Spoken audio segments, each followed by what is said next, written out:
AP ముఖ్యమంత్రి YS Jagan కు అధికార పార్టీకి వ్యతిరేకంగా సోషల్ మీడియాలో పోస్టులు పెట్టిన కేసులో తెలుగుదేశం ఎన్ఆర్ఐ కార్యకర్త బొద్దులూరి యశస్వి తిరుపతిలో సిఐడి విచారణకు హాజరయ్యారు.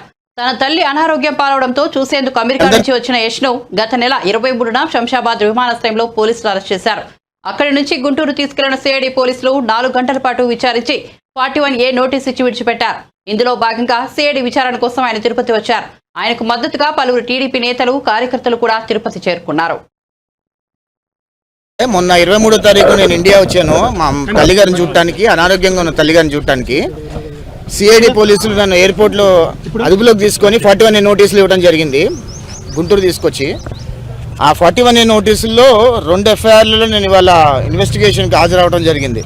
మేము ప్రజాస్వామ్యబద్ధంగా ప్రభుత్వాన్ని చేస్తున్న తప్పులను ప్రశ్నిస్తుంటే అధికారం అడ్డుపెట్టుకొని పోలీసుల ద్వారా మమ్మల్ని వేధించే ప్రయత్నం చేస్తూనే ఉన్నారు ముఖ్యమంత్రి గారు. జగన్మోహన్ రెడ్డి గారు ఒక విషయం గుర్తుపెట్టుకోవాలి, ఆయన ఆంధ్రప్రదేశ్ రాష్ట్రానికి ముఖ్యమంత్రి అంటే 5 కోట్ల ప్రజలకు కూడా ముఖ్యమంత్రి ఆయన. కానీ ఆయన పార్టీకే ముఖ్యమంత్రి, ఆయన పార్టీ కార్యకర్తలకే ముఖ్యమంత్రిగా వ్యవహరిస్తూ ఈరోజు ప్రతిపక్ష పార్టీ కార్యకర్తలు గాని నాయకులు గాని ఎవరెవరైతే ప్రశ్నిస్తున్నారో వాళ్ళందరినీ అణిచివేసే ప్రయత్నం చేస్తూనే ఉన్నారు నిరంతరంగా. ఈరోజు జగన్మోహన్ రెడ్డి గారు చేస్తున్న అరాచకాలని, జగన్మోహన్ రెడ్డి గారు తీసుకుంటున్న నిర్ణయాలని మేము ప్రశ్నించామని చెప్పి ప్రసార మాధ్యమాలలో మా మీద దొంగ కేసులు కట్టి ఈరోజు పోలీసుల ద్వారా ఈ రకంగా వేధించే ప్రయత్నం చేస్తూనే ఉన్నారు. మేము ఏ రోజు కూడా ఎక్కడా కూడా అసభ్యకరంగా మాట్లాడిన దాఖలాలు లేదు, లేదా మేము ఏ రోజు కూడా ఏ రకంగా కూడా అంటే ప్రజాస్వామ్యబద్ధంగా ప్రశ్నించాము తప్పితే జగన్మోహన్ రెడ్డి గారి పార్టీలో ఉన్న కార్యకర్తల ద్వారా మేము ఏ రోజు అసభ్యకరంగా మాట్లాడలేదు.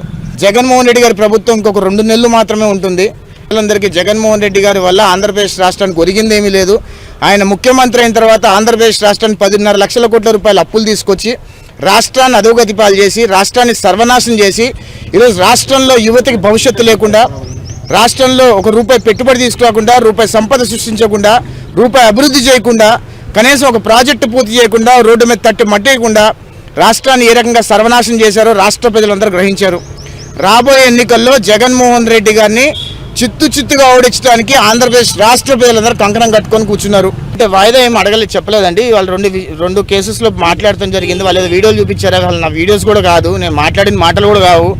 అంతా మార్ఫింగ్ వీడియోస్ చేసి ఏదో రకంగా మమ్మల్ని వేధించే ప్రయత్నం చేస్తున్నారు తప్పితే మేము ఏ రోజు కూడా అట్లాంటి వీడియోస్ చేసిన దాఖలు లేవు. కానీ ఏదంటే మేము మాట్లాడింది ఒకటైతే చూపించేది ఒకటి, ఆ రకంగా ఉన్నాయి. సో మేము చెప్పాము మాకు సంబంధం లేదని చెప్పాము. మాకు దగ్గర 31 క్వశ్చన్స్ ఇచ్చారండి. ఆ 31 క్వశ్చన్స్కి మా లాయర్ గారి సమక్షంలో మేము ఆన్సర్ చేయడం జరిగింది. సో వాట్ ఎవర్ దే వాస్ట్, వాళ్ళు అడిగిన దానికి అన్నిటి కూడా సమాధానం ఇవ్వడం జరిగింది. లిఖితపూర్వకంగా తీసుకున్నారు. మా లాయర్ గారి సమక్షంలో నన్ను విచారించారు. మా లాయర్ గారిని కన్సూప్ మేర కూర్చోబెట్టి నన్ను విచారించారు. నన్ను ఆయన క్వశ్చన్స్ అన్నిటికీ ఆన్సర్ చేయడం జరిగింది. అంటే నాకు ఇంకొక కొత్త ట్విస్ట్ ఏంటంటే, కొత్తగా ఇవాళ విజయవాడ నుంచి ఇంకొక కొత్త ఎఫ్ఐఆర్ మీద 41A నోటీస్ ఇచ్చారు. అది 2/2023 సిఆర్పిసి నంబర్ 2/2023 మీద రేపు 24వ తారీఖు ఇన్వెస్టిగేషన్ రమ్మన్నారు మంగళగిరికి.